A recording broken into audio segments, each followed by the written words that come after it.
Simplang May pa ano yan, yung may motor. butas yan May dun eh. butas. Parang loto lang yan. Sheesh. Sus. Parcel niya. Parcel mo dong. Na ano na, lalim naman kasi oh. Ano bang nangyari? Oh. So, eto muna Tumba yung motor, sobrang lalim kasi. ng 1,000 pesos. Ay, alanganin siya ng ano. Butas. Hindi, alanganin siya ng sampabok. Mataas yan eh. Dumulas. Pumindot-pindot sa kanilang cellphone. Magaling pumindot-pindot sa Facebook, nangalikot sa Facebook. Pwede po kayo mag-register through our Ubus yung Facebook buhangin. page. Iwas muna kami sa baha. Punta kami sa dagat.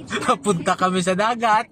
Ayaw namin sa baha lang. Dagat ba? Mandaluyong. Nasa comment section po yung Google Form link. Okay? Sa Google Form link, doon nyo ngayon ilalagay yung mga detalye. U-turn ko lang. Galing sa munisipyo, ibang lalim. Lalim ng tubig. Iwas sa baha. Napunta sa baha.